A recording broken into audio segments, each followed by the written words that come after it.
Ok, gente amiga, gente querida, você está na Carvalho Pictures, o seu canal de matemática.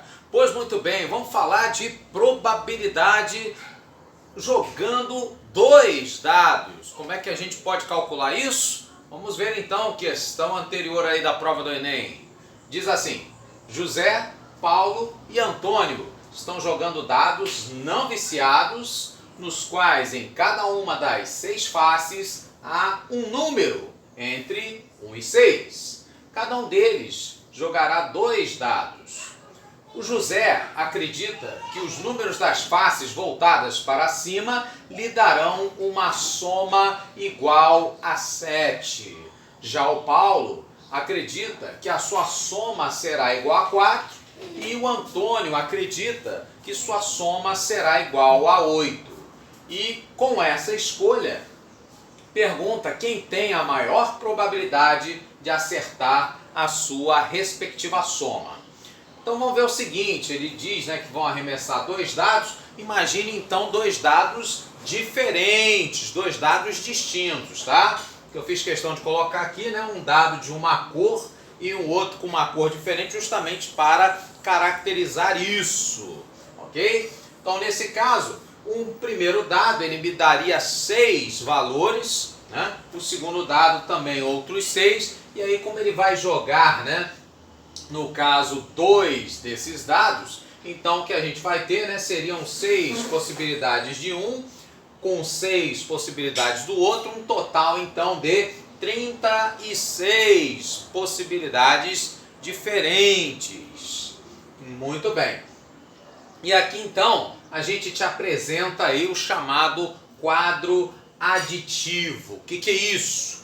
O quadro aditivo então, ele nos mostra os valores possíveis quando nós efetuamos a soma das faces de cada um desses dados. Por exemplo, se eu somar a face 1 do primeiro dado com a face 1 do segundo dado, no caso então 1 mais 1, o valor dessa soma valendo 2.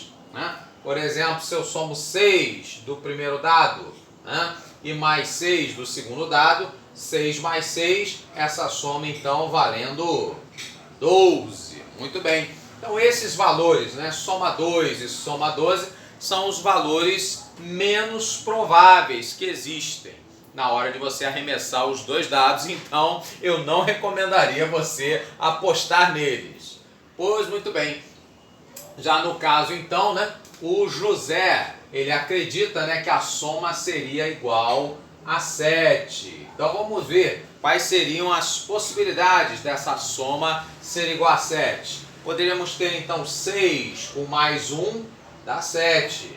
5 com mais 2 também. Assim como 4 com mais 3. Ou 3 num dado e 4 do outro. 2 num dado e 5 do outro. Lembre-se, são dados diferentes. E 1 numa face e 6 na outra. Também daria a soma 7. Ou seja, no caso então aí do José, nós teríamos 1, 2, 3, 4, 5, meia dúzia de casos com soma 7. Então, a soma 7, que é o caso aí, do José, seriam então 6 casos. Pois muito bem, já o Paulo, ele acredita que a soma seria igual a 4. Para termos então uma soma igual a 4, somaríamos 3 mais 1, somaríamos 2 mais 2 e 1 mais 3, ou seja, nesse caso então a soma 4, ela vai ocorrer, foi a aposta aí do Paulo, somente apenas 3 vezes. Muito bem. E no caso da soma igual a 8, foi a aposta do Antônio. O Antônio disse que a soma seria igual a 8. Então, nesse caso, para obtermos a soma igual a 8, teríamos 6 mais 2, 5 com mais 3, 4 com mais 4, assim como também 3 com mais 5 e 2 com mais 6. Então, nesse caso aí, né, da soma ser igual a 8, que é a situação apostada aí pelo Antônio, aí nós teríamos já então uma quantidade de 1, 2, 3, 4, 5 casos.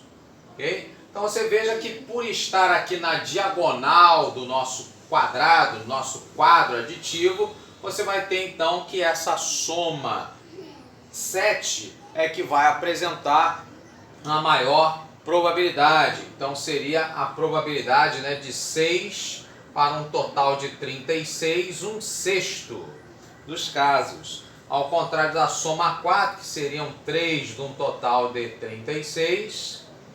Então no caso aqui um 12avos. E no caso aí do Antônio, né, a soma 8, teríamos aí 5 de um total de 36 casos a probabilidade de ocorrer.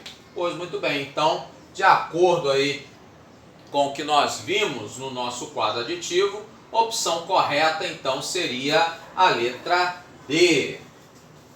José com 6 possibilidades, no caso o Antônio com as 5 possibilidades e as 3 possibilidades do Paulo, ok?